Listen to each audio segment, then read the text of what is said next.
Assalamualaikum warahmatullahi wabarakatuh. Alhamdulillahirabbil alamin. Wassalatu wassalamu ala asyrafil anbiya wal mursalin wa ala alihi wa sahbihi ajma'in. Amma ba'du.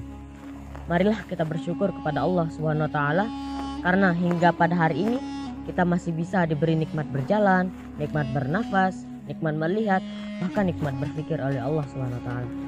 Tak lupa pula kita haturkan salawat dan salam kepada Nabi kita, Nabi besar Muhammad Sallallahu Alaihi Wasallam. Karena berkat wasiatnya, yakni Al-Quran dan Hadis, kita masih bisa mendapatkan solusi dari segala permasalahan kita hingga sekarang ini. Alhamdulillah. Perkenalkan, saya Azza Putra, kelas 10 dari International Islamic Boarding School SMIT Aceh Bangsa.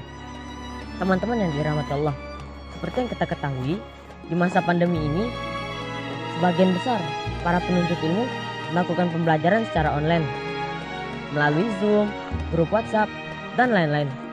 Tetapi belakangan ini mereka merasa bahwa kalau ilmu yang mereka dapatkan selama ini belum mereka kuasai sepenuhnya.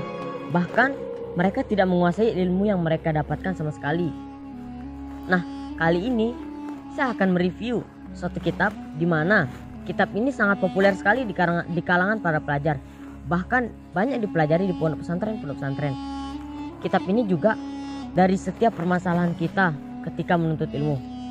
Kitab ini bernama Kitab Ta'alimul Mutalim yang ditulis oleh Imam Az-Zarnuji. Imam Az-Zarnuji menulis kitab ini karena beliau dulu pernah berkata bahwasanya pada zamanku dulu ada banyak sekali para penuntut ilmu yang mereka menuntut ilmu, tetapi mereka belum bisa memetik buahnya. Maksudnya di sini yakni mereka menuntut ilmu, tetapi mereka belum bisa mengamalkan ilmu yang mereka dapatkan tersebut. Alhasil ilmu yang mereka tuntut tersebut sia-sia. Nah, saya sendiri juga pernah mempelajari kitab ini waktu SMP. Dan saya ingat betul bahwasanya guru saya dulu pernah berkata, pelajarilah ilmu adab sebelum kamu mempelajari ilmu yang lain. Di dalam kitab Ta'alimul Mutalim ini terdapat 13 pasal yang tidak bisa saya sebutkan satu persatu.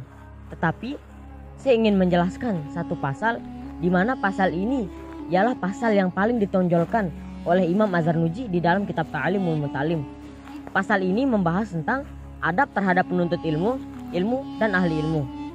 Nah, di dalam pasal ini pula terdapat suatu syair yang dikutip dari Ali bin Abi Thalib. Syair ini berbunyi, ala la tanalul ilma illa bisittatin saundika an majmu'iha bi bayanin dakain wa hirsin wa istibarin wa bulghatin wa irsyadu ustadin wa tuli zamanin. Kalian tidak akan mendapatkan ilmu kecuali memenuhi 6 perkara yang akan saya sampaikan. Syarat menuntut ilmu yang pertama yakni kecerdasan. Ketika kita menuntut ilmu, kita membutuhkan yang namanya kecerdasan agar kita dapat membedakan mana yang baik dan mana yang buruk. Syarat yang kedua yakni sifat tamak. Dalam menuntut ilmu kita harus mempunyai sifat tamak. Maksud sifat tamak yang di sini ialah kita harus mempunyai sifat haus akan ilmu. Ketika kita sudah selesai dalam ilmu yang satu, maka cepatlah beralih ke ilmu yang lain, yang sekiranya ilmu tersebut dapat berdampak baik dalam diri kita masing-masing. Syarat yang ketiga dalam menuntut ilmu yakni kesabaran.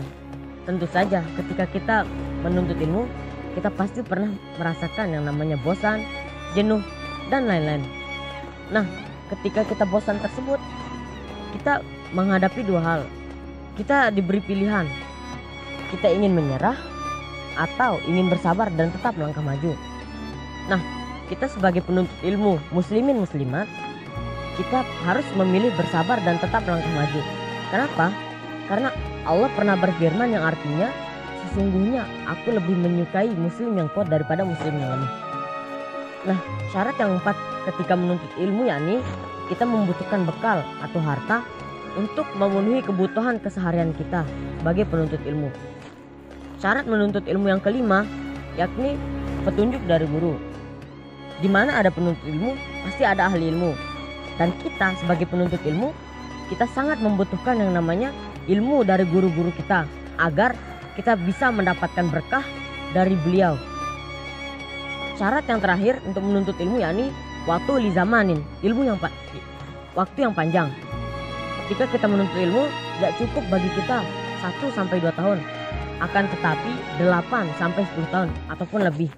Karena Allah pernah berfirman di dalam Al-Quran surah Al-Kahfi ayat 109 yang artinya, andai kata air laut sebagai tinta untuk menulis kalimatku, maka air laut tersebut akan habis sebelum kalimatku selesai ditulis.